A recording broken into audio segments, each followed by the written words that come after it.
प्रिय मित्रों, स्वागत है आपका आपके अपने चैनल स्टडी विद प्रदीप पे। दोस्तों, जैसा कि आप सभी लोग जानते हैं, एलटी ग्रेड की वैकेंसी आने वाली। बात करें अगर हम एलटी ग्रेड की, तो एलटी ग्रेड की वैकेंसी आपकी आने वाली है, लेकिन जुलाई में आपका पेपर, जैसा कि कई बार अगर छात्रों ने जाकर के आयोग पे जब पूछा तो पता चला कि जो आयोग है, आयोग जुलाई के महीने में आपका पेपर कराने जा रहा है एलटी ग्रेड की।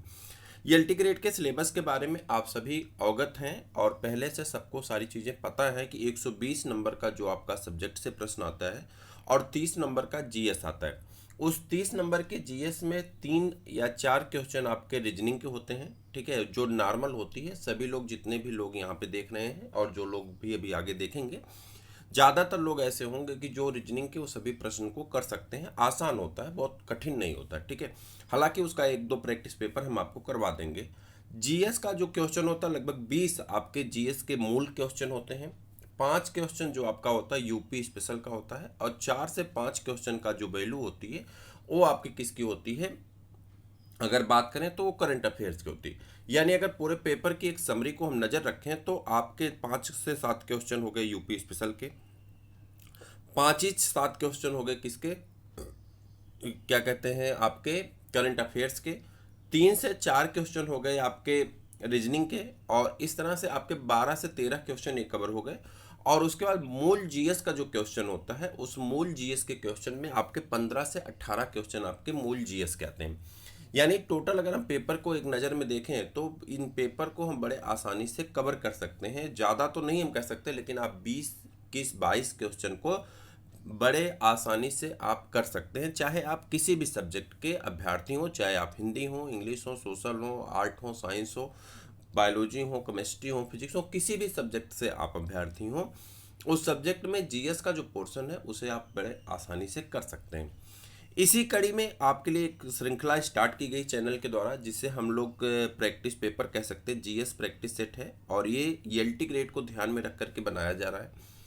इस पेपर का स्तर जो है वो उत्तर प्रदेश लोक सेवा आयोग के प्रश्नों के स्तर के अकॉर्डिंग ही रखा गया है। आप देखेंगे तो आपको अच्छा लगेगा, और आप सॉल्व करेंगे तो अपने सब्जेक्ट का पेपर सॉल्व करने में भी आपको मजा आएगा। प्रत्येक में 30 महत्वपूर्ण प्रश्न रखे जाते हैं, जिसमें आपके 3 से 4 करंट अफेयर्स के क्वेश्चन भी रखे जाते हैं। प्रत्येक प्रैक्टिस सेट की हम बात करने हैं। यहाँ सीखने से जीतने तक की स्थिति है। अगर आप जीएस नहीं पढ़े हैं तो यहाँ सीखने से लेकर के जीतने तक की पूरी स्थिति आपकी तैयार है, और आप शून्य से शिखर तक के पथ पे हमारे साथ चल सकते हैं। मुझे उम्मीद है, विश्वास है कि 100 प्रैक्टिस पेपर हम लेकर के आने वाले हैं। बाद में मॉडल पेपर और इसका जो है टारगेट पेपर और लक्ष्य पेपर जो भी आपके आएंगे, लेकिन अभी तो 100 जीएस के मॉडल पेपर हम लेकर के आपके बीच में आएंगे। 100 सेट आएगा।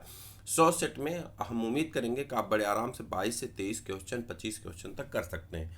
तो आप किसी भी सब्जेक्ट की तैयारी कर रहे हैं, आप जीएस के लिए जरूर जुड़ें और जल्दी से चैनल को सब्सक्राइब कर लीजिए। चलिए स्टार्ट करते हैं इस महाबिगुल को, और तुरंत आज प्रथम सेट को हम लोग करना शुरू करते हैं। प्रत्येक दिन ये आपको इसी टाइम पे मिल जाएगा, ठीक है। पहला प्रश्न आपका इतिहास से है, और इतिहास का यह प्रश्न आपके लिए बहुत आसान हो सकता है, लेकिन जो लोग इतिहास के अभ्यर्थी हैं, लेकिन जो लोग साइंस वाले होंगे उनके लिए बड़ा कठिन प्रश्न लग रहा होगा। हम पढ़ रहे हैं, अब आप ध्यान से सुनिएगा, और आगे डिस्क्रिप्शन को भी ध्यान से सुनिएगा। डिस्क्रिप्शन को भी हम पढ़ के बताएंगे। लिखने का कार्य कम करेंगे, पढ़ने का, बोलने का ज़्यादा करेंगे, ठीक है। निम्नलिखित में से कौन से इल्तुतमिश के राज्यकाल में सल्तनत की राजधानी थी? ठीक है, कह रहा है राज्यकाल में, किसके राज्यकाल में? इल्तुतमिश के राज्यकाल में सल्तनत की राजधानी कौन थी, तो ये आपको बताना है। यानी सल्तनत की राजधानी कहाँ पे थी, ये आपको बताना है। अगर हम बात करें कुतुबुद्दीन ऐबक की, तो जब कुतुबुद्दीन ऐबक शासक था तो उस समय सल्तनत की राजधानी लाहौर हुआ करती थी। कहाँ पे? ये लाहौर होती थी। किसके काल में होती थी? कुतुबुद्दीन के, ठीक है। इनका नाम क्या था? कुतुबुद्दीन था। कुतुबुद्दीन के समय में लाहौर में राजधानी हुआ करती थी। उसके बाद हुआ क्या? कुतुबुद्दीन की मौत हो गई। कुतुबुद्दीन ऐबक जब मर जाता है, ऐबक के मरने के बाद जब ऐबक की मृत्यु होती है, एक कुतुबुद्दीन के समय में कहाँ पे थे? लाहौर में, ठीक है। ये याद हो गया। अब आगे देखते हैं। कह रहा है कि जब 1210 ईस्वी में, 1210 ईस्वी में कौन बनता है सल्तनत का? जो शासक बनता है वो शासक कौन बनता है? तो आप कहेंगे ये बनते हैं इल्तुतमिश। कौन बनते हैं? इल्तुतमिश बनते हैं। किस सन में? 1210 ईस्वी में। और जब 1210 ईस्वी में बनते हैं तो राजधानी लाहौर से कहाँ स्थानांतरित कर देते हैं? लाहौर से स्थानांतरित कर देते हैं दिल्ली में। तो आपका सही आंसर कौन होगा? दिल्ली हुआ क्या कि जब कुतुबुद्दीन ऐबक था तो कुतुबुद्दीन ऐबक ने क्या काम किया, अपनी राजधानी कहाँ बना रखा था, लाहौर में। लेकिन ऐबक की हो जाती है मृत्यु, और ऐबक की मृत्यु के बाद शासक कौन बनता है, इल्तुतमिश। और जब इल्तुतमिश शासक बनता है तो 1210 ईस्वी में राजधानी कहाँ आ जाती है, लाहौर से दिल्ली। ठीक है, लाहौर से राजधानी कहाँ हो जाती है, दिल्ली। यही कारण है कि कुछ इतिहासकार जैसे कि डॉक्टर आरपी त्रिपाठी ने इल्तुतमिश को दिल्ली सल्तनत का वास्तविक संस्थापक कहा था। किसने, ये प्रश्न भी पूछा गया है कि किसने दिल्ली सल्तनत का वास्तविक संस्थापक इल्तुतमिश को कहा है, तो आप कहेंगे डॉक्टर आरपी त्रिपाठी ने ये कहा कि दिल्ली सल्तनत का जो वास्तविक संस्थापक था वह कौन था, इल्तुतमिश था, चूंकि इसने अपनी राजधानी कहाँ बनाई थी, दिल्ली बनाई थी। मुझे उम्मीद है कि आप में से ज़्यादातर लोग इस प्रश्न को कनेक्ट कर पाए होंगे। लाहौर में राजधानी किसके समय में थी, कुतुबुद्दीन ऐबक के समय में। और इल्तुतमिश ने उस राजधानी को कहाँ पे स्थानांतरित कर दिया था, दिल्ली में किया था। जब इल्तुतमिश राजधानी पे शासक कब बना था, आप कहेंगे तो वो शासक बना था 1210 ईस्वी में। इतनी चीज़ें आपको याद रखनी। एक चीज़ और याद रखनी है, सल्तनत काल का वास्तविक संस्थापक किसको कहा जाता है, तो आप कहेंगे इल्तुतमिश को कहा जाता है। यह बात किसने कही थी, तो आप कहेंगे डॉक्टर आरपी त्रिपाठी ने कहा था कि वास्तविक संस्थापक सल्तनत काल का कौन था, वो था इल्तुतमिश, क्योंकि इसने अपनी राजधानी कहाँ बना रखी थी, दिल्ली में। मुझे उम्मीद है कि इस तरह के प्रश्न अगर आएंगे इन 3 टॉपिक से रिलेटेड तो आपके गलत नहीं होंगे। 3 प्रश्न हमने एक प्रश्न से कवर किए। ठीक है, चलिए आगे बढ़ जाते हैं। अगला प्रश्न आपका सामने आपके कुछ इस प्रकार है, पूछ रहा है निम्नलिखित में से किसका मकबरा, ठीक है, किसका, एक किसका अलग अलग नहीं है, एक में किसका मकबरा भारत से बाहर स्थित है। यानी कौन ऐसा, यहाँ पे 4 लोग दिए गए हैं, हुमायूं है, औरंगजेब है, जहांदार शाह है और जहांगीर है। इसमें से पूछ रहा किसका मकबरा जो है वो भारत से बाहर स्थित है, इसके बारे में आपको बताना है। तो जल्दी से बता दीजिए, आपको इसके बारे में पता होगा लेकिन फिर भी आप कोशिश करिए, बताइए कि किसका मकबरा भारत से बाहर है।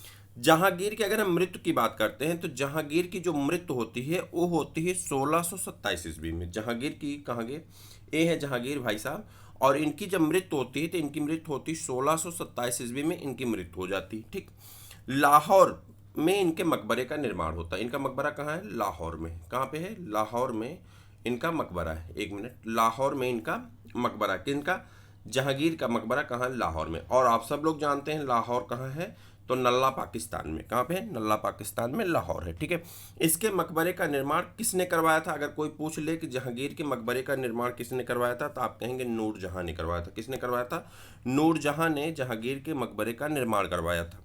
क्लियर हो गया, नूरजहां ने जहांगीर के मकबरे का निर्माण करवाया था। मैं लिख नहीं रहा हूँ, सुन लीजिए ध्यान से, याद हो जाएगा। लिखने में टाइम जाता है और वो थोड़ा सा अच्छा भी नहीं लगता स्क्रीन।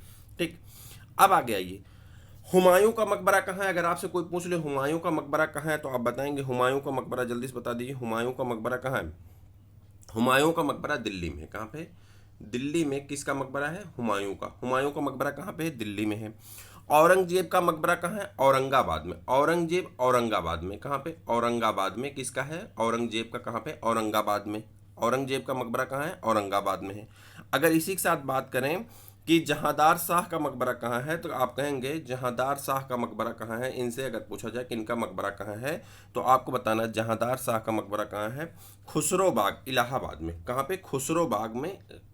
खुसरो बाग इलाहाबाद में है। खुसरो बाग प्रयागराज आप कह सकते हैं, इलाहाबाद में। खुसरो बाग इलाहाबाद में, इलाहाबाद में जहांगीर शाह का क्या है, मकबरा है। यानी ये 4 लोग यहाँ हो गए, चारों के मकबरे की बात हो गई। हुमायूं का मकबरा दिल्ली में, ठीक, औरंगजेब का मकबरा औरंगाबाद में, जहांदार शाह का मकबरा खुसरो बाग इलाहाबाद में। जबकि हमसे जो प्रश्न पूछा गया है उस प्रश्न का सही आंसर कहाँ है, वो तो है आपका जहांगीर, और इनका मकबरा कहाँ है, लाहौर में है। और इनकी मृत्यु हुई थी कहाँ पे, 1627 ईस्वी में। किस समय में इनका निर्माण किसने करवाया था मकबरे का, नूरजहां ने करवाया था। मुझे उम्मीद है कि यह भी प्रश्न आपको कंठस्थ हो गया होगा और आने वाले समय में आप इससे आने वाले प्रश्न को गलत नहीं करने वाले। क्लियर है, चलिए देखिए, किसी भी प्रश्न को तैयार करने की 2 स्थिति, मैं डायरेक्ट आंसर करवा के चल सकता हूँ, थोड़ा सा हम वक्त ले रहे हैं। वैसे हम कोशिश कर रहे हैं कि लिखे कम बोले ज़्यादा, ताकि आप ज़्यादा चीज़ों को सुनने से मेमोराइज करके याद कर सकते हैं। प्रैक्टिस पेपर जब आपका फ्री वक्त हो या कोई काम कर रहे हो, जैसे मान लीजिए कि बहुत सारे अभ्यर्थी ऐसे होते हैं या जो बहुत सारे लोग ऐसे हैं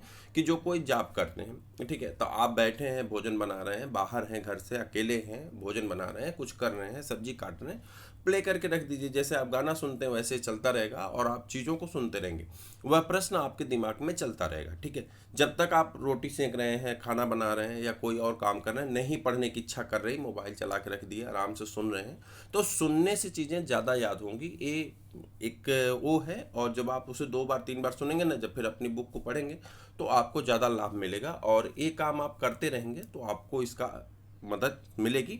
ना सिर्फ ये प्रश्न जो आपको याद होंगे, ऐसा नहीं है कि सिर्फ ELT के अलावा कहीं नहीं आने वाले हैं, और भी शिक्षक भर्ती होने वाली, जूनियर लेवल की भर्ती होने वाली है, प्राइमरी लेवल की भर्ती होने वाली है, और भी बहुत सारी वैकेंसियां आने वाली हैं DSSB वगैरह की। तो वहाँ पे भी ये प्रश्न आपके रिपीट होते हुए नजर आएंगे, आपको लाभ होगा।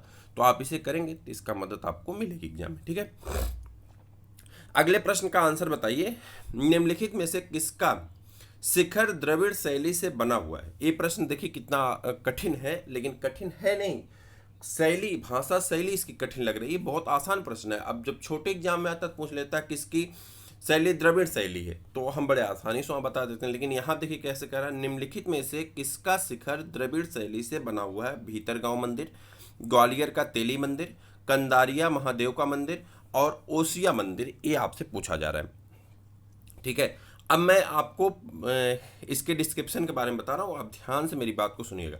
ग्वालियर का जो तेली मंदिर है, इसकी नक्काशी मूर्तियां जो हैं उत्तर भारतीय शैली में, जबकि इसका शिखर जो है द्रविड़ शैली में बना हुआ है। देखिए किसकी बात कर रहे हैं, ग्वालियर का जो तेली मंदिर है, ग्वालियर का जो तेली मंदिर है, इसका जो मूर्तियां बनी हुई हैं, मूर्तियां कैसे बनी हुई, मूर्तियां दो, इसकी पूरी मूर्ति 2 भाग में बनी है।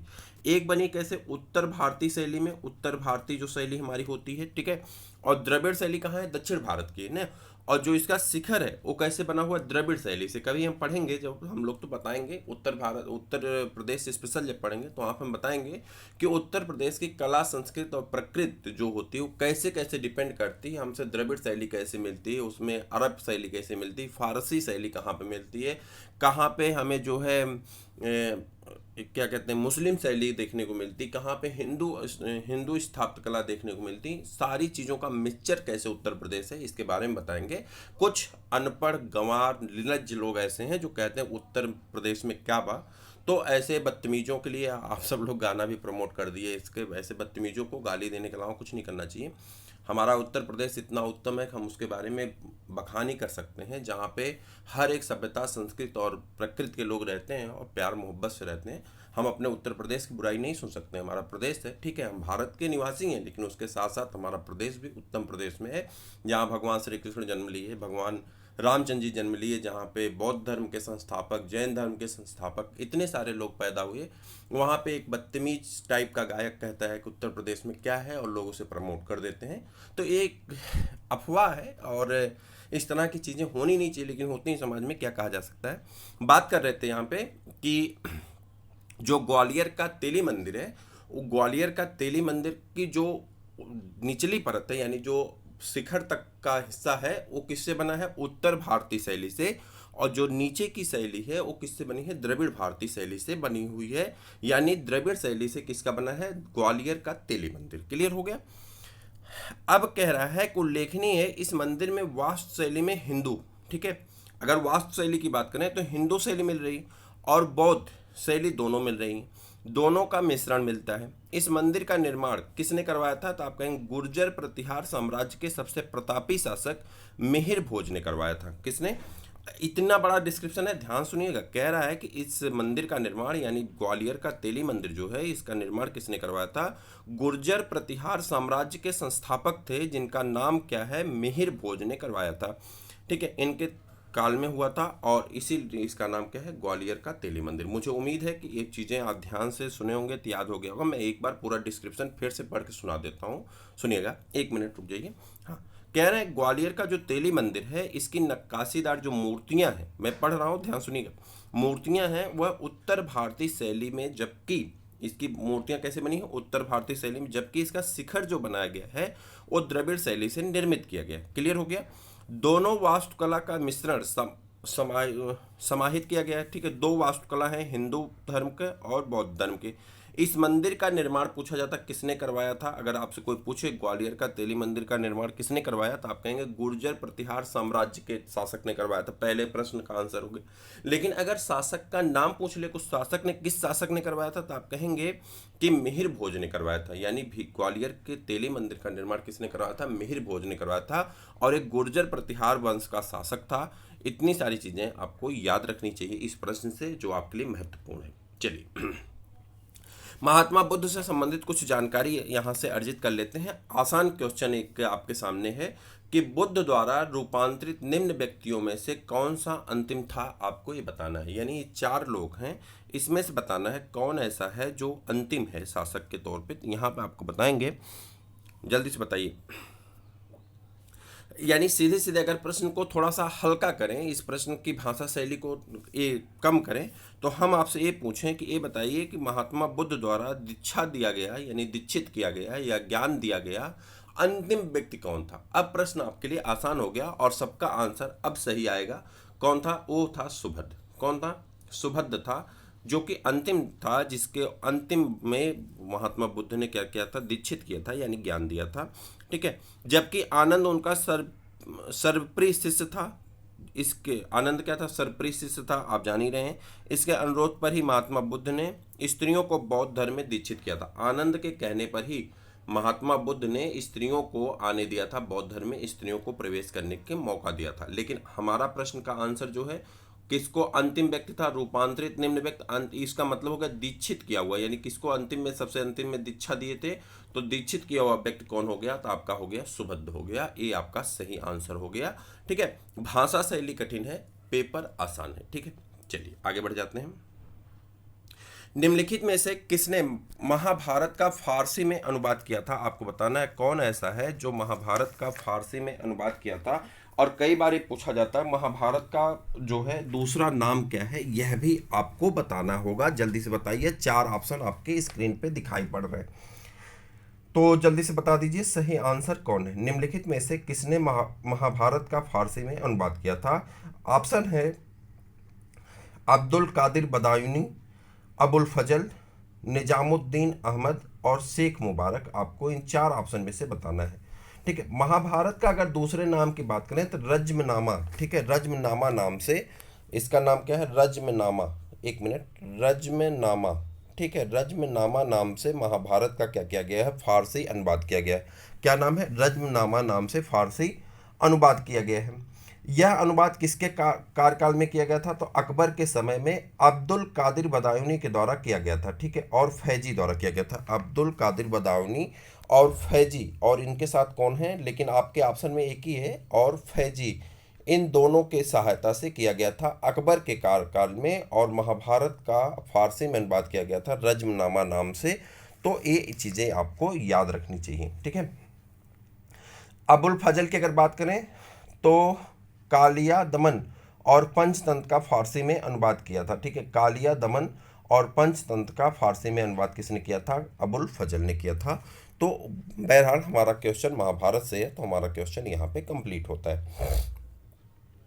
अगला क्वेश्चन आपका ज्योग्राफी से है, और मुझे उम्मीद है कि आप में से ज़्यादा तो लोग इसका आंसर कर सकते हैं। आपको बताना है स्ट्रेट लाइट क्या है। आपको बताना है, ऑप्शन पढ़िए और आंसर करिए कि स्ट्रेट लाइट क्या है। आपको ये बताना है स्ट्रेट लाइट क्या होता है या क्या है, ये आप बताइए। स्ट्रेट लाइट होता है समताप मंडल का सबसे ऊपरी बैंड। समताप मंडल के सबसे ऊपरी बैंड को क्या कहा जाता है? समताप सीमा कहा जाता है। ठीक है। दूसरा है समताप मंडल का सबसे निचला बैंड। समताप मंडल के सबसे निचले बैंड को हम लोग क्या कहते हैं? तो ये आप बता देंगे। समताप मंडल के सबसे निचले बैंड को हम समताप मंडल या क्षोभ मंडल सीमा कहते हैं। ठीक है, क्या कहा जाता है? क्षोभ मंडल सीमा कहा जाता है समताप मंडल के सबसे निचले बैंड को। उसके बाद दिया गया है अधिक ऊंचाई पर समताप मंडल में स्थापित वायुपोत। यही आपका सही आंसर है। तीसरा ऑप्शन जो है, अधिक ऊंचाई पर समताप मंडल में स्थापित वायुपोत। ठीक है, ये पुत्र नहीं है, वायुपोत होगा। ठीक है, ये थोड़ा सा यहाँ पे मिसप्रिंट हो गया, तो ये वायुपोत कर दीजिए। तो आपका थोड़ा सा यहाँ पे आपका गलत हो गया, वायुपोत हो गया। तो ये आपका सही आंसर हो जाएगा। कौन सा? ऑप्शन नंबर 3, अधिक ऊंचाई पर समताप मंडल में स्थापित वायुपोत। ठीक, अब बात करते हैं जो मंडल की अगर बात करें तो सबसे नीचे कौन होता है आपका, सबसे नीचे होता है ये क्षोभ मंडल। क्षोभ मंडल के बाद होता है समताप मंडल। समताप मंडल के बाद क्या होता है मध्य मंडल। मध्य मंडल के बाद आयन मंडल, और आयन मंडल के बाद आपका बहिर्मंडल होता है। अब ध्यान से सुनिएगा मेरी बात को। क्षोभ मंडल जो होता है इसमें सभी मौसम संबंधी घटनाएं कहाँ पे होती हैं, क्षोभ मंडल में होती हैं। इसकी ऊंचाई अलग अलग जगह पे अलग अलग दी रहती है।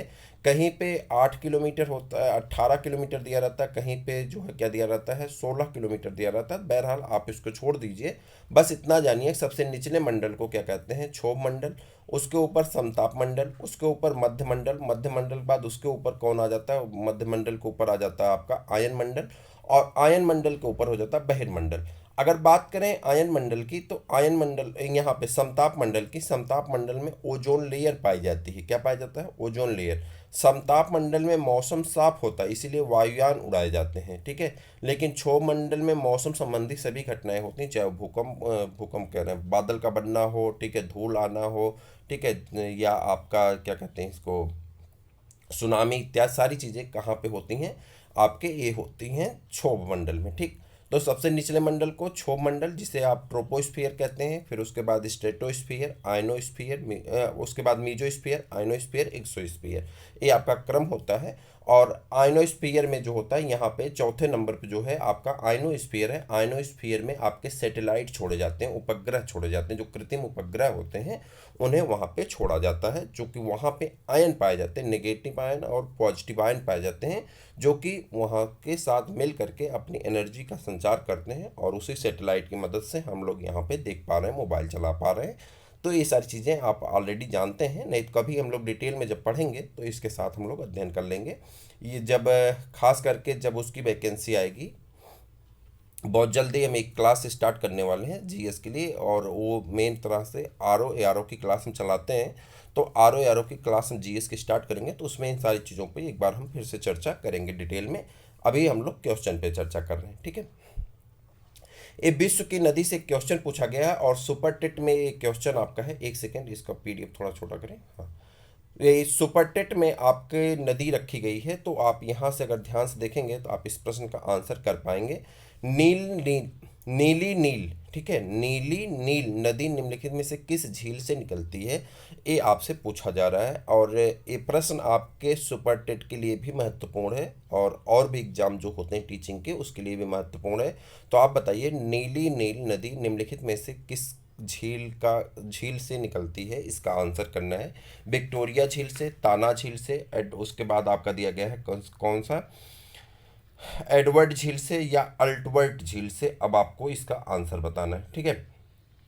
नीली नील नदी जो है ये अफ्रीका देश इथोपिया में अवस्थित ताना झील से निकलती है। कहाँ से, इथोपिया में अवस्थित ताना झील से निकलती है। नीली नील नदी जो है इथोपिया में स्थित, यानी इथोपिया में स्थित ताना झील से निकलती है। तो आपका सही आंसर हो गया कौन सा, नीली नील नदी कहाँ से निकलती है, ताना झील से। और ताना झील कहाँ पे, इथोपिया शहर में है, और इथोपिया कहाँ पे, अफ्रीका का एक देश है, ठीक है।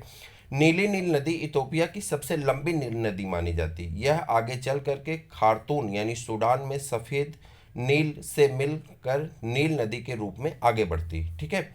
नील नदी अफ्रीका महाद्वीप की सबसे लंबी नदी है। मिस्र को नील नदी का वरदान भी कहा जाता है। इतनी सारी चीज़ें आपको याद रखनी है। फिर से एक बार हम व्याख्या बता देते हैं। नीली नील नदी जो है अफ्रीका देश के इथोपिया में अवस्थित ताना झील से निकलती है। क्लियर हो गया, यहाँ तक किसी को डाउट नहीं होनी चाहिए। नीली नील नदी जब इथोपिया से की सबसे लंबी नदी मानी जाती है, नीली नील नदी क्या मानी जाती है, इथोपिया की सबसे लंबी नदी मानी जाती है।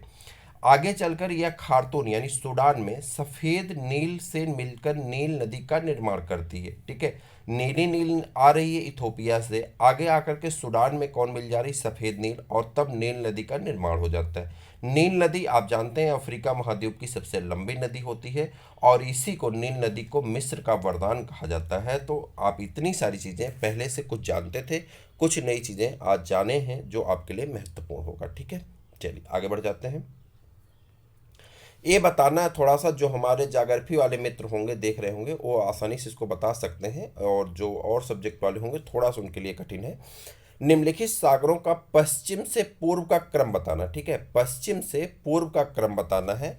आपको मैप सब लोगों को पता होगा मैप कैसे देखा जाता है। ये जो होता है उत्तर का हिस्सा होता है और ये दक्षिण का होता है, और इसे पूर्व कहते हैं और इसे पश्चिम कहते हैं। तो ये पश्चिम है, ये पूर्व है आपका, और ये उत्तर है और ये दक्षिण। हमसे बताना है कि पश्चिम से पूर्व की दिशा में आगे बढ़ना है, और जो सागर दिए गए हैं यानी महासागर दिए गए हैं, इनके हमको नाम बताना है कौन सही क्रम में व्यवस्थित है।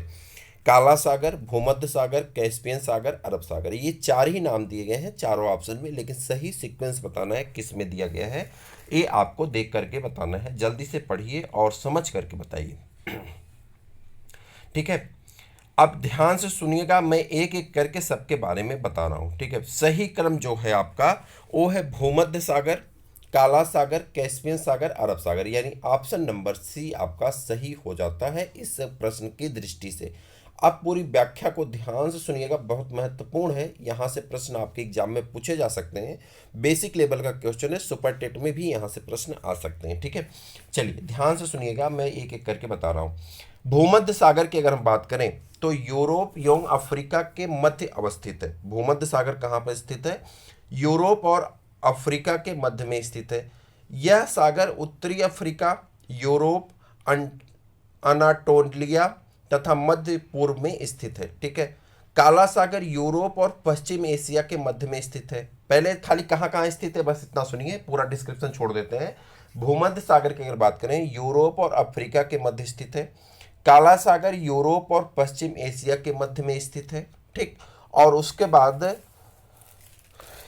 बाद की बात करें तो दो हो गए। उसके बाद की बात करें कैस्पियन सागर। कैस्पियन सागर कहाँ पे? ईरान और रूस के मध्य में अवस्थित है। और उसके बाद अगर बात करें अरल सागर या अरब सागर, अरल सागर है क्या? नहीं, अरब सागर है, ठीक है। अरब सागर की अगर बात करें तो ये अरल सागर रूस में अवस्थित है। तो ये आपका हो गया, ठीक है। तो ये चार हो गए आपके। यहाँ पे कौन कौन कहाँ पे स्थित है हमने आपको बता दिया। अब आगे बढ़ते हैं और आप इसको दोबारा से रिपीट करके देख सकते हैं, ठीक है। चलिए, सूची एक को सूची दो से सुमेलित करिए और सही उत्तर बताइए। देखिए, सूची एक को सूची दो से सुमेलित करना है। अब मेरी बात को ध्यान से सुनिएगा। सूची एक, सूची दो, यहाँ पे एक टेबल बनाया जाता है, आपने देखा होगा, यहाँ पे लिखा रहता है सूची एक, सूची दो, ठीक है। उसके बाद इसको सामने सामने चार दिए रहते हैं, यहाँ पे ABCD दिया रहता है। उस तरह से प्रश्न नहीं बनाया गया। प्रश्न में सुमेलित करके ऑलरेडी रख दिया गया है, सारी चीजें सुमेलित हैं, आपको याद करनी। देखिए, कह रहा है कि जो लीना नदी है, लीना नदी जो कि रूस में प्रवाहित होती है, आर्कटिक महासागर में जाकर के गिरती है, ठीक है। कहाँ पे से प्रभावित होते हुए कहाँ जाके गिरती है? तो आर्कटिक सागर में जाके गिरती है। कौन नदी है? ये है लीना नदी। कहाँ पे पाई जाती है? रूस में पाई जाती है। आमोर नदी कहाँ पे? रूस और चीन में प्रवाहित होती है, वो कहाँ पे गिरती? प्रशांत महासागर में जाकर के गिर जाती है। टिग्रिस जो कि तुर्की, सीरिया और इराक में बहती है और प्रवाहित होते हुए कहाँ गिरती? फारस की खाड़ी में जाकर के गिर जाती है। अगर हम माही नदी की बात करें तो माही नदी अपने भारत की मध्य प्रदेश राज्य, ठीक है, राजस्थान और गुजरात में प्रवाहित होते हुए अरब सागर में जाकर के गिर जाती है। यानी ये चारों ऑप्शन सुमेलित हैं, बस आपको इनके क्रम को याद कर लेना है, कौन कहाँ से रिलेटेड है। क्लियर हो गया? चलिए,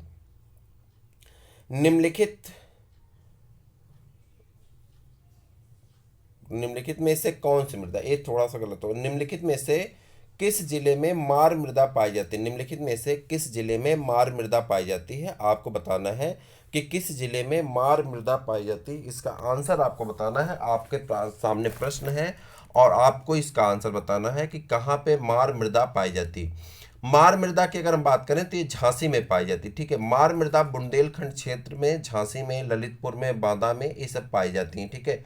उल्लेखनीय है कि काली मिट्टी जो है दो प्रकार की होती है, एक को कांवड़ मिट्टी कहते हैं और एक को मार मृदा कहते हैं। मार मृदा गेहूं और कपास के लिए उपयुक्त नहीं होती है, ठीक है। काली मिट्टी की दो मिट्टी होती है, ठीक है। काली मिट्टी को दो भागों में बांट दिया गया, कांवड़ मृदा और मार मृदा। जो मार मृदा होती है ये गेहूं और कपास के लिए उपयुक्त होती, ठीक है। किसके लिए? माफ करिएगा, यहाँ पे फिर से देखते हैं। मार मृदा जो है गेहूं और कपास के लिए उपयुक्त होती, ठीक है। मैंने शायद पहले बोला है उपयुक्त नहीं होती है, वो कांवड़ मिट्टी है। जो मार मृदा है गेहूं और कपास के लिए उपयुक्त होती, ठीक है। ध्यान से इस बात को भी याद कर लीजिएगा कि जो मार मृदा होती है गेहूं और कपास के लिए उपयुक्त होती है। जो कांवड़ मृदा होती है वो गेहूं और कपास के लिए उपयुक्त नहीं मानी जाती है। तो ललितपुर और झांसी, ठीक है, जो दक्षिण उत्तर प्रदेश का जो दक्षिणी हिस्सा है वहाँ पे पाए जाते हैं। तो आपका हो सकता है ललितपुर ऑप्शन में हो सकता है, अगली बार हो सकता है झांसी की जगह पे कोई और ऑप्शन हो जाए, तो वो आंसर आप उसको सही कर लीजिएगा। क्लियर है? चलिए, निम्नलिखित में से कौन जैविक संसाधन नहीं है? 4 ऑप्शन दिए गए हैं, आपको उसको देखना है और बताना है कि कौन जैविक संसाधन नहीं है। चारों ऑप्शन को ध्यान से देखिए और बताइए कि कौन ऐसा है जो जैविक संसाधन नहीं है। पर्यावरण से रिलेटेड आपसे क्वेश्चन पूछे जा रहे हैं, ठीक है। अब ध्यान से मेरी बात सुनिए। पेट्रोलियम है, कोयला है और मछली है, जैविक संसाधन कहे जाते हैं। पेट्रोलियम, कोयला और मछली को जैविक संसाधन कहे जाते हैं क्योंकि ये सभी जीव या जैविक पदार्थ से प्राप्त होते हैं। जैविक मतलब होता है बायोटिक, लिविंग चीज़ों से बना हुआ। इसे फॉसिल फ्यूल भी कहा जाता है। याद करिए, आप 6, 7, 8 की एनसीईआरटी जब पढ़ेंगे तो वहाँ पे एक टर्म आता है फॉसिल फ्यूल, कि जो सदियों पहले जीवित था लेकिन तूफान आने से, सुनामी आने से, भूकंप आने से ज़मीन के नीचे दब गया।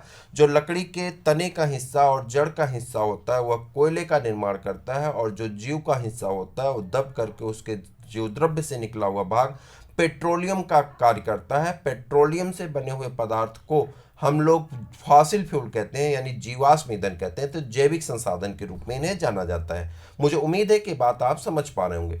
जबकि शुद्ध जल जैविक संसाधन नहीं होता है। जैविक संसाधन जीवमंडल से प्राप्त किए जाते हैं, जैसे कि वन, पशु, उनसे प्राप्त होने वाले पदार्थ, जीवाश्म ईंधन जैसे कि कोयला, पेट्रोलियम, ये सभी चीज़ें इसमें सम्मिलित होती हैं। लेकिन शुद्ध जल जो है यह जैविक संसाधन के अंतर्गत नहीं आता है। और ये खास करके यह प्रश्न आपके, अगर बात करें हम, तो सुपर टेट के लिए भी अत्यंत महत्वपूर्ण है। इसे हम 5 की रेटिंग देते हैं। तो ये 5 की रेटिंग वाला प्रश्न सुपर टीईटी के लिए और ईएलटी के लिए तो महत्वपूर्ण है ही।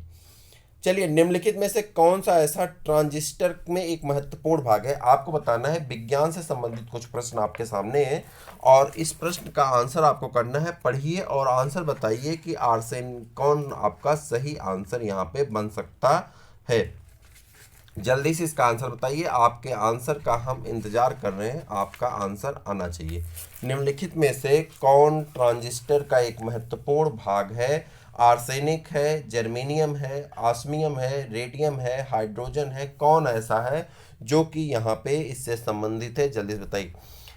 ट्रांजिस्टर में अर्धचालक के रूप में जर्मेनियम तथा सिलिकॉन का प्रयोग किया जाता है। ट्रांजिस्टर में अर्धचालक के रूप में जर्मेनियम तथा सिलिकॉन का, किसका? अर्धचालक के रूप में, अर्धचालक के रूप में यानी सेमीकंडक्टर कहते हैं। सेमीकंडक्टर के रूप में जर्मेनियम का और किसका? सिलिकॉन का, किसका? सिलिकॉन का उपयोग किया जाता है। सिलिकॉन का उपयोग किया जाता है, किसका? जर्मेनियम का और सिलिकॉन का उपयोग किया जाता है। तो याद रखिएगा, देखिए 3 तरह के पदार्थ होते हैं। एक होता कंडक्टर, एक होता इंसुलेटर और एक होता है सेमीकंडक्टर। तो सेमीकंडक्टर में आपसे कई बार पूछा जाता है कि कौन निम्न में से कौन सा अर्धचालक है। तो अर्धचालक में जर्मेनियम अगर सिलिकॉन में से कोई ऑप्शन दिया रहेगा तो वही ऑप्शन आपका सही माना जाता है। यह भी प्रश्न साथ में आप याद करते हुए आगे बढ़ जाइए। आगे बढ़िए। निम्नलिखित में से किसका उपयोग विस्फोटक के उत्पादन में किया जाता है? आपको बताना है। यहाँ पे 4 चीज़ें दी गई हैं। ग्लिसरॉल दिया गया है, मेथनॉल दिया गया है, यूरिया दिया गया है और ऑक्जेलिक एसिड दिया गया है। आपको बताना है कि इसमें से कौन सा आंसर आपका सही है। निम्नलिखित में से किसका उपयोग विस्फोटक के उत्पादन में किया जाता है? चारों में से कौन सा आंसर आपका सही होने वाला है? आप बताइए कि कौन ऐसा है जिनका उपयोग विस्फोटक के रूप में किया जाता है। जल्दी बता दीजिए। तो आप कहेंगे ग्लिसरॉल का। ग्लिसरॉल का उपयोग विस्फोटक के उत्पादन में किया जाता है। उल्लेखनीय है, ग्लिसरॉल एक कार्बनिक यौगिक होता है जो सांद्र नाइट्रिक अम्ल और सांद्र सल्फ्यूरिक अम्ल की उपस्थिति में नाइट्रोग्लिसरीन बनाता है, जो कि एक प्रकार का कैसा है? विस्फोटक पदार्थ होता है। तो ग्लिसरॉल जो है आपका सही आंसर हो जाता है। ऑप्शन नंबर ए में दिया गया है, ठीक है। पेपर का स्टैंडर्ड आपके यूपी पीएससी के स्तर का रखा गया, तो थोड़ा सा आपको कठिन लग रहा होगा, लेकिन पेपर तो इसी प्रकार से आएगा। तो आपको इस प्रकार से पढ़ना भी पड़ेगा। अगर आप ये सोचते हैं कि सभी वही भारत की राजधानी कहाँ है, पाकिस्तान का मेयर कौन है, ये सभी क्वेश्चन करा दिए जाएं और आपको खुश कर दिया जाए कि भैया देखो ऐसे प्रश्न आएंगे, तो मैं माफ़ी चाहता हूँ, इस तरह की चीज़ें मैं नहीं करता। जिस प्रकार का एग्जाम होता है उस प्रकार के उस स्तर का प्रश्न भी मैं लेकर के आपके सामने आता हूँ। अगर आप सुपर 11 हमारे साथ पढ़ते होंगे, सुपर 51 हमारे साथ किए होंगे, तो आप खुद देखे होंगे कि हमने टीचिंग एग्जाम के प्रश्न को किस स्तर का रखा है। अगर आपने हमारे साथ एलटी का भी पढ़ा होगा तो आप देखे होंगे कि एलटी का प्रश्न हम किस स्तर का रखे हैं। और अगर आपने आर ओ पढ़ा होगा तो हमने आर ओ की पूरी सीरीज चला रखी थी, पहले practice paper, previous year question paper, practice paper, इन सब की। तो उसमें अगर आप देखे होंगे तो हमने, आपको खुद पता होगा कि हम पेपर का क्या स्तर रखे थे और बहुत सारे प्रश्न आपके एग्जाम में वहाँ से पूछे भी गए थे। पिछली बार जीआईसी मेंस का जब हमने, जीआईसी प्री का जब हमने जीएस का पार्ट कराया था, तो उस समय भी हमने आपसे बताया था कि कितनी चीज़ें आपके लिए बहुत महत्वपूर्ण होने वाली हैं, और बहुत सारे मित्रों ने उसे पढ़ा था, बहुत लोगों को बड़ा लाभ हुआ था। ठीक है, तो ये सारी चीज़ें आपको महत्वपूर्ण हैं और ध्यान से देख करके चलेंगे तो बहुत अच्छा भी लगेगा, और भी एग्जाम में अगर इसके प्रश्न आएंगे तो आप उसे आसानी से कर सकते हैं। चलिए, निम्नलिखित में से किसका उपयोग दिया सलाई के रूप में किया जाता है? आसान प्रश्न है, किसका उपयोग दिया सलाई के रूप में किया जाता है? ये तो छोटे बच्चों की किताबों में भी मिल जाएगा, तो आप इसे आसानी से बता सकते हैं। दिया सलाई के रूप में लाल फास्फोरस का उपयोग किया जाता है, तो इसमें तो कुछ ज़्यादा डिस्क्रिप्शन करना नहीं है, लाल फास्फोरस के रूप में किया जाता है। आप सभी लोग इस प्रश्न को पहले से अवगत है, जानते हैं। एक क्वेश्चन है, एक करनाल बंट एक प्रकार का रोग होता है, किस फसल से रिलेटेड है, ये आपको बताना है। देखिए, अब रोग जो बहुत पहले हम लोग रट के बैठे हैं ना, टाइफाइड, मलेरिया, कालराज, और उसके बाद पीलिया, ये हेपेटाइटिस, ये सारी चीज़ें अब थोड़ा सा प्रश्न के श्रृंखला से हट रही हैं। ठीक है, खास करके उत्तर प्रदेश लोक सेवा आयोग की बात करें तो इनका एक क्रम हटता जा रहा है। एक क्रम देखिए, प्रश्न कैसा पूछा गया है, करनाल बंट ये लोग नहीं, रोग है भाई। रोग किससे संबंधित है? करनाल बंट रोग किससे संबंधित है? तो आप कहेंगे गेहूं की फसल से संबंधित है। किससे संबंधित है? गेहूं की फसल से संबंधित है। ये लोग नहीं है बल्कि रोग है। ठीक है, तो करनाल बंट रोग किससे संबंधित है? गेहूं की फसल से संबंधित है। क्लियर हो गया? चलिए, सांप के जहरीले विषदंत, जो विषदंत होते हैं, ठीक है, सांप के जहरीले विषदंत आपको बताना है कि कौन सा विषदंत है जो सांप का जहरीला होता है। तो उस विषदंत के बारे में बताना, कौन सा ऐसा दांत है जो कि जहरीला होता है। अब बताइए, सभी लोग अभी तक पढ़े हैं कि सांप के जो लार ग्रंथियां होती हैं वह विषैली होती हैं। तो अब यहाँ पे बताइए कौन सा विषदंत है जो जहरीला होता है, ये आपको बताना सांप का। तो आप कहेंगे जंबिका दंत। कौन है? जंबिका दंत जो है वो विषैला होता है। ठीक है, चलिए, मच्छरों के बारे में निम्नलिखित कथनों पर विचार कीजिए। मच्छरों के बारे में 4-5 कथन दिए गए हैं, विचार करना। पहला कथन दिया गया है, केवल नर रक्त चूसते हैं। ये तो गलत है, नर रक्त चूसते ही नहीं। नर जो होते हैं, सड़े गले पत्तियों के जो जूस होते हैं उसको चूसते हैं। ठीक है, जब आप मच्छर को मारें और खून निकल जाए मच्छर के मरने के बाद, तो जान जाइए कि आपने एक मादा की हत्या की है। अगर आप मारें उसमें से खून ना निकले तो आप जान जाइए कि एक नर की आपने हत्या की है। तो यहाँ पे जो है नर रक्त को नहीं चूसते हैं, ये आपका गलत है। केवल मादा रक्त चूसती हैं, ये बात सही है, केवल मादा रक्त चूसते हैं चूंकि उन्हें एग को नरिश करना होता है। ठीक है, तो खून चूसने का काम जो मादा मच्छर होती हैं वो करती हैं चूंकि उन्हें अंडे को पोषण देना होता है, इसलिए। ठीक है, मादा पौधों का रस चूसती नहीं, ये मनुष्य का रक्त चूसती हैं, और ये पौधों का रस नहीं चूसती। पौधों का रस कौन चूसते हैं? नर चूसते हैं। ठीक है, मादा के अपेक्षा नर के डैने यानी डंक जो होते हैं, डैने मतलब डंक जो आगे निकला रहता है, वो बड़े होते हैं। मादा के अपेक्षा नर के नहीं, नर के अपेक्षा मादा के बड़े होंगे, चूंकि मादा को खून चूसना है, तो आपका ए वाला सही हो जाएगा। तो इस प्रकार से अगर देखें तो यहाँ पे आपका कौन कौन सही है? एक पांचवा सही है और दूसरा सही है। अब ऑप्शन पे आते हैं, कह रहा है कौन सी पंक्तियाँ यानी कौन से ऑप्शन सही हैं? तो आप कहेंगे केवल 2 और 4 नहीं, 1 और 2 और 5 सही था, 1 और 2 नहीं, केवल 3, 5 नहीं, 2 और 5, यानी ऑप्शन नंबर डी आपका क्या है? सही आंसर हो जाता है। इसे बताइए, पारिस्थितिकी पदछाप के माप की इकाई है। प्रश्न आपके सामने है, पारिस्थितिकी पदछाप के माप की इकाई है। पारिस्थितिकी से प्रश्न यानी इकोलॉजी से प्रश्न पूछा गया है और इसका आंसर आपको बताना है। 4 ऑप्शन है। पहले डाप्सन के बारे में बता दिए, डाप्सन किसकी मोटाई नापी जाती? डाप्सन इकाई से किसकी मोटाई नापी जाती? आप पहले इसके बारे में बताइए। फिर पारिस्थितिकी वाला बताते रहिएगा, ठीक है। बताइए, जल्दी बताइए। डाप्सन से किसकी मोटाई नापी जाती है? ये प्रश्न आपके सामने है कि डाप्सन से किसकी मोटाई नापी जाती है, तो आप कहेंगे किसकी मोटाई नापी जाती है, तो जल्दी से बता दीजिए। हो गया, डाप्सन से किसकी? ओजोन मंडल की ना। उसके बाद आप बताइए पारिस्थितिकी पदचाप की माप की इकाई कौन सी होती है, तो आपका आंसर हो जाएगा कौन सा? भूमंडलीय हेक्टेयर। कौन हो जाएगा? भूमंडलीय हेक्टेयर हो जाएगा, जिससे आप पारिस्थितिकी पदचाप माप की इकाई कहते हैं। किसको? भूमंडलीय हेक्टेयर को पारिस्थितिकी पदचाप के माप की इकाई कहा जाता है। निम्नलिखित में से कौन छत्तीसगढ़ में स्थित है? आपको बताना है। 4 यहाँ पे राष्ट्रीय उद्यान दिए गए हैं, उसमें से एक राष्ट्रीय उद्यान आपका छत्तीसगढ़ में है।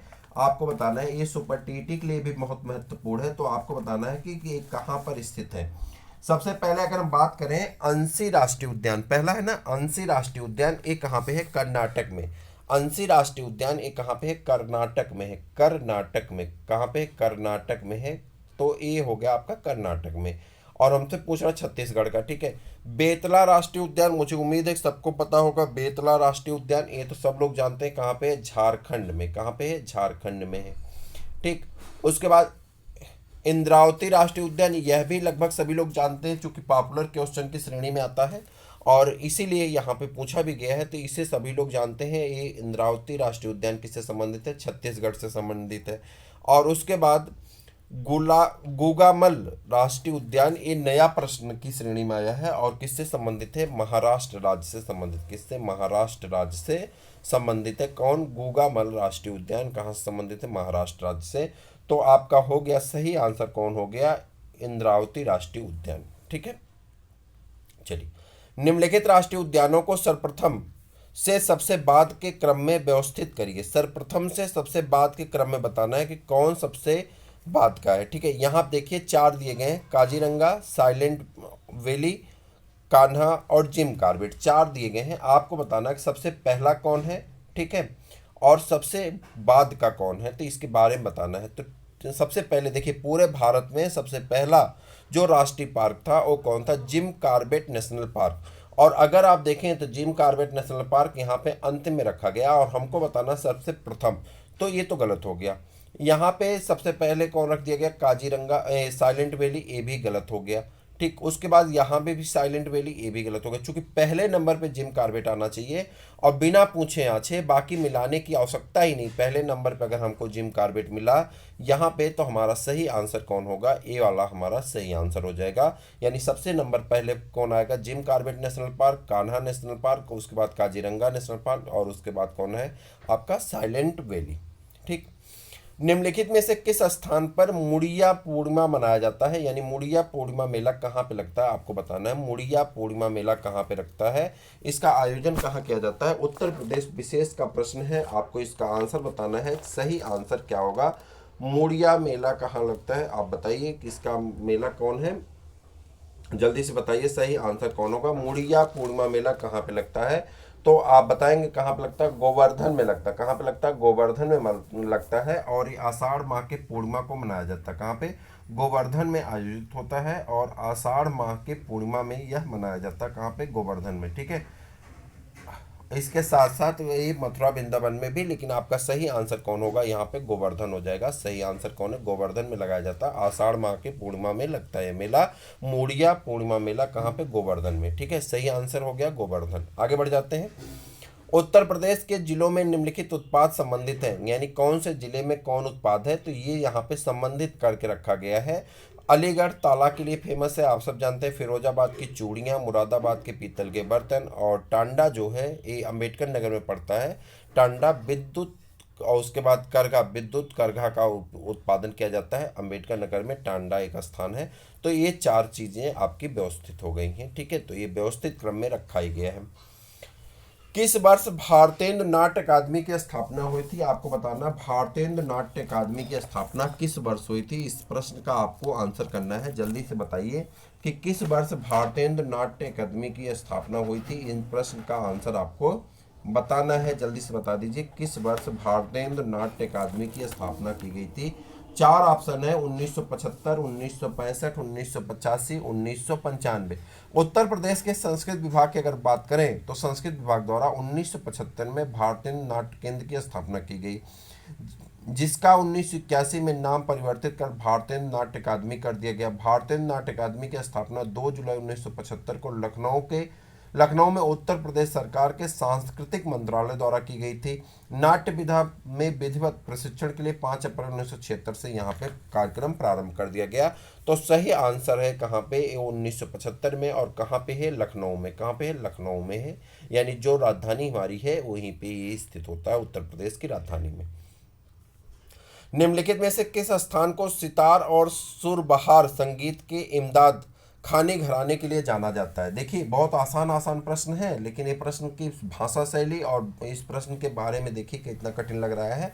निम्नलिखित में से किस स्थान को सितार और सुरबहार संगीत के इमदाद खानी घराना के रूप में जाना जाता है? कई खानी घराने हमारे यहाँ हैं, तो उसमें से एक है इटावा का जो खानी घराना है, उसे हम लोग क्या कहते हैं, तो उसे कहा जाता है सितार और सुरबहार संगीत इमदाद खानी घराना। तो इटावा वाला जो है ये आपका सही है, इटावा को, ठीक है। निम्नलिखित में से किसने शंभू महाराज को हिंदुस्तानी शास्त्रीय संगीत की शिक्षा दी थी? आपको बताना है कि निम्नलिखित में से किसने शंभू महाराज को हिंदुस्तानी शास्त्रीय संगीत की शिक्षा दी थी? आपको ये बताना है किसने दी थी। तो यहाँ पे आप बताएंगे रहीमुद्दीन खान ने। किसने दिया था? शंभू महाराज को रहीमुद्दीन खान ने हिंदुस्तानी शास्त्रीय संगीत की शिक्षा दी थी। किसने? रहीमुद्दीन खान ने। किसने? रहीमुद्दीन खान ने। अब आ गए करंट के आपके 26 से लेकर के 30 तक, यानी 5 प्रश्न आपके करंट अफेयर्स के हैं और बहुत आसान प्रश्न है, आपको बताना है, ठीक है। जनवरी 2022 में किसके साथ भारत का व्यापार 100 अरब डॉलर पार कर गया? यानी कौन सा ऐसा देश है जिसके साथ भारत का व्यापार 100 अरब डॉलर को पार कर गया है? आपको ये बताना है। तो वो है आपका पड़ोसी चीन, ठीक है। ये चीनी मिनी जो है इनके उद्योग में थोड़े से हमसे आगे ठहर गए हैं, तो उनके साथ हमारा व्यापार जो है 100 अरब डॉलर से पार कर गया, ठीक है। जनवरी 2022 में किस देश द्वारा बंगाल की खाड़ी में विशाल प्राकृतिक गैस हाइड्राइड के भंडार की खोज की गई? किसके द्वारा विशाल गैस हाइड्राइड की, बंगाल की खाड़ी की बात कर रहे हैं, कि भंडार की खोज की गई? तो आप कहेंगे किसके द्वारा किया गया, तो उसका आंसर आपका सही हो जाता है। कौन है? बांग्लादेश। कौन हो जाता है? सही आंसर कौन हो जाता है आपका?